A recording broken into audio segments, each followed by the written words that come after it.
Inspection क्या होती है?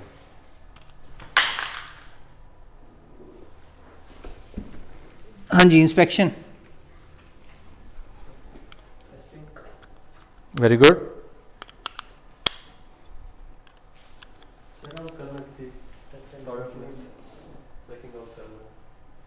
Examination of a deliverable in order to identify a defect. तो कोशिश ये होती है कि उसको मैच किया जाए उन रिक्वायरमेंट्स के साथ जो कि दी गई थी, और कोशिश की जाती है कि ज़्यादा से ज़्यादा डिफेक्ट्स फाइंड किए जाएं।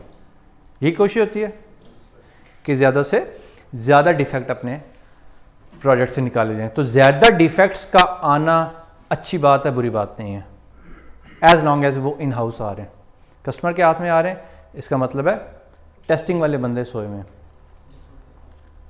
Budget is approved cost estimate for the project. जितना टोटल पैसा मिलेगा that is called budget. Gold plating की टर्म किसने सुनी है? किसने सुनी है बताएं जरा, शाबाश। लाइक आपकी एक प्रोडक्ट जो जिसकी क्वालिटी से आप कहते हैं कि कॉपर की बनी हुई प्रोडक्ट है कोई, और उसको आप अगर उसके ऊपर गोल्ड प्लेटिंग कर देते हैं कि असल जो क्वालिटी है उससे बेहतर क्वालिटी शो करने के लिए, अच्छा, बेस को इम्प्रूव करने के लिए। तो कोई मसला इसमें क्या है? मसला है, कर दें। नो इशू, ठीक है। गोल्ड प्लेटिंग सर ओरिजिनली तो वो गोल्ड की नहीं है, लेकिन उसके ऊपर जो कवरिंग है वो गोल्ड की, ऊपर से कवर गोल्ड है, ओरिजिनली गोल्ड मटेरियल का कुछ बग्स होते हैं जिससे हम प्रोडक्ट में जो है ना कस्टमर बताते हैं, जैसे कि ये हमने नई चीज डाल दी, it's a feature not a bug. Feature डाल दिया, नॉट अ बग। वाइट। अच्छा, और गोल्ड प्लेटिंग चूड़ियों पे सोने का पानी चढ़ा हुआ है ना। इन टर्म्स ऑफ वो तो हम जो सारी बातें बता रहे हैं, ये जिस तरह पिछले में काफ़ी हम देख रहे हैं ना, जो हमारी टर्मिनोलॉजीज हैं वो नॉर्मल लाइफ से डिफरेंट है। इसको मैं ये देख सकता हूँ, ये गोल्ड प्लेटिंग भी थोड़ी सी जो हम बात कर रहे हैं उससे डिफरेंट ही होगी। जैसे फॉर एग्जाम्पल कोई प्रोडक्ट लेवल कर रहे हैं, उसको हम थोड़ा शाइन करके लेवल कर रहे हैं, अपनी तरफ से कोई थोड़ी सी इसमें चीज़ डालना है उसके लिए करने के लिए। इसमें कोई मसला तो नहीं है? It is good basically. Sir किसी लोअर क्वालिटी प्रोडक्ट को थोड़ा सा अच्छा बना दें। सुना है कभी वर्ड? लोअर क्वालिटी प्रोडक्ट को थोड़ा सा अच्छा कुछ उसकी कॉस्मेटिक्स को बेहतर करके दिखाना यूजर को बस मेरी बारी आ गई। गिविंग द कस्टमर्स एक्स्ट्रास, जो नहीं मांगा वो भी दे दिया, is called gold plating. And let me tell you it's a project management crime. You are not supposed to give extras to your client. Gold plating is a first project management crime that I am describing you. There will be a couple of more that will come down the road. ये क्यों crime है, क्यों नहीं करना? एक वैसे भी requirements को आप जो है वो इसकी दो तीन वजह हैं।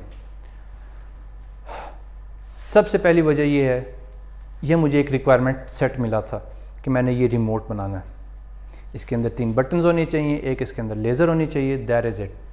मैंने इसके अंदर साउंड का फीचर भी डाल दिया, जैसे ये होता है ये टिंग टिंग करता। So it's a gold plating, it's a extra feature which wasn't demanded by my customer. Why it is bad? पहली बात, इस साउंड को डालने की कॉस्ट कौन सी आई है? आपने तो क्लाइंट से चार्ज नहीं की। इसका मतलब है आपने क्लाइंट को ओवर चार्ज किया था। आपको कमाने 40 रुपये चाहिए थे, आपने 80 रुपये कमाए, 20 रुपये की साउंड डाली, 60 रुपये फिर भी खा गए, विच इज़ इलीगल। पहली बात।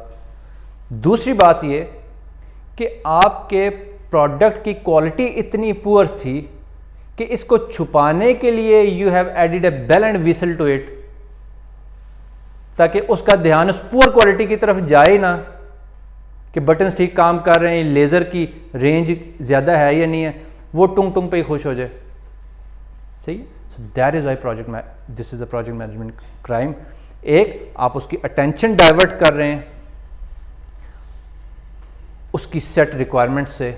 दूसरा ये, आप वो बजट, वो टाइम कहाँ से लेकर आए अपने प्रोजेक्ट के लिए। इसका मतलब आपने कहीं और डंडी मारी है, आपने उसको ओवर कॉस्ट किया है कहीं ना कहीं, उसको ओवर एस्टिमेट किया है कहीं ना कहीं। So this is a bad habit and it is strictly prohibited. Good हो गया। What is outsourcing? अगर कोई प्रोडक्ट आपने बनानी है, उसके लिए आप इन हाउस आपके पास टीम नहीं है, तो आप किसी और से बनवा देते हैं जो कि out of your company internal resources से। कौन कौन एग्री करते हैं इनसे? कोई भी नहीं कर रहा। एक बंदा एग्री कर रहा है इनसे। समझ ही नहीं आई उन्होंने क्या कहा। दोबारा बताओ जी।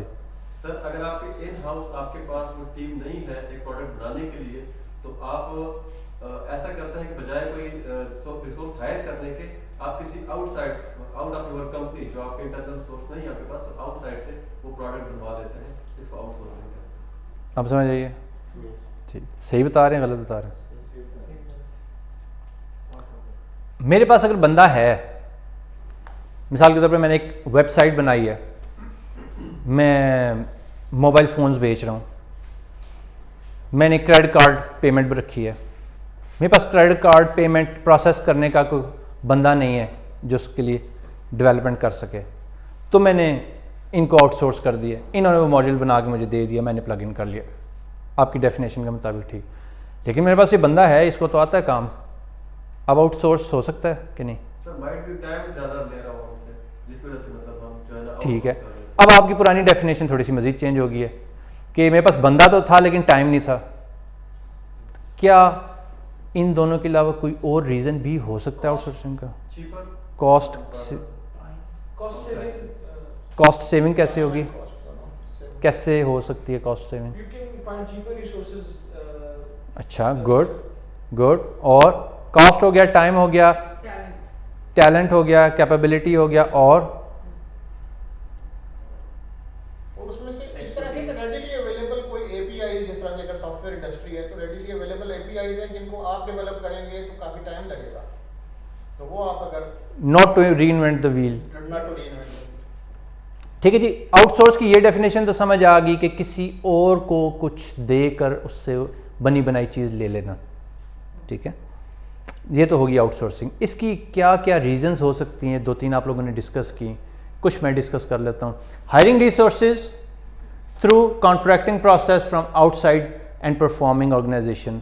ठीक है, रिसोर्सेज में बंदे भी हो सकते हैं, रिसोर्सेज में आपकी प्रोडक्ट्स भी हो सकती हैं, बनी बनाई सर्विसेज भी हो सकती हैं, किसी तरह की भी कोई चीज़ आप आउटसोर्स कर सकते हैं। और किन किन पैरामीटर्स की बेस पे आउटसोर्सिंग हो सकती है? कैपेबिलिटी, मेरे पास वो बंदा ही नहीं था जो क्रेडिट कार्ड प्रोसेसिंग के लिए सॉफ्टवेयर का कोड लिख सके। या दूसरी बात ये हो सकती है, कैपेबिलिटी तो है लेकिन कैपेसिटी नहीं है। You can produce one product but you can not produce hundreds of them. ठीक है, मेट्रो के ब्रिज के लिए एक पिलर बनाने की तो मेरी कैपेबिलिटी है, लेकिन मैं 400 पिलर्स नहीं बना सकता, मेरे पास इतनी कैपेसिटी नहीं है। Making sense? कैपेबिलिटी भी है, कैपेसिटी भी है, I am running short of time. मेरे पास इतना टाइम नहीं है कि मैं अपने इन एक्टिविटीज़ के ऊपर अपना टाइम लगाऊं। तो to save time I might outsource my project और पार्ट ऑफ द प्रोजेक्ट। ये सारा कुछ है रिड्यूस ऑपरेशनल कॉस्ट। आप ऑपरेशनल कॉस्ट, जैसे साकिब साहब ने कहा, उसको रिड्यूस करने के लिए भी आप, मिसाल के तौर पे आपने घर एक मुर्ग पुलाव की प्लेट बनानी है, उसके लिए आपको 400 रुपये का चिकन लाना पड़ेगा, कम से कम आधा किलो चावल 70 रुपये के लाने पड़ेंगे। कितने हो गए? 470। आधा किलो घी का पाउच लाना पड़ेगा, ठीक है, 550। आपको 700-800 रुपये में एक मुर्ग पुलाव की प्लेट मिलेगी। सेवर से कितने की मिलती है सर? 210 200 रुपये की, ठीक है। सो केक सस्ता मिलता है जाके बनवाने का। या so somebody at my home what they did was they 1 kilo का पूरा वो मक्खन लिया and put it into an oven and stuff, और वो 50 रुपये का केक बना उसमें, ठीक है। तो ऑपरेशनल कॉस्ट रिड्यूस करने के लिए यू कैन गो। एक और एस्पेक्ट इसमें है कि sometimes companies outsource legal issues से बचने के लिए भी दे आउटसोर्स। वो मैंने जान के इधर नहीं लिखा, पता है। Specially when you talk about HR या मैन पावर एग्रीमेंट्स जो होते हैं, क्योंकि जस्ट टू अवॉइड द वो मैंने जान के नहीं लिखा क्योंकि वो इतना ऑफ टॉपिक हो जाता है। वो हमारा रिस्क मैनेजमेंट का पूरा चैप्टर है। Okay. तो what it is called, it is risk transference, वो हम करेंगे बात। लेकिन यू आर राइट, यस।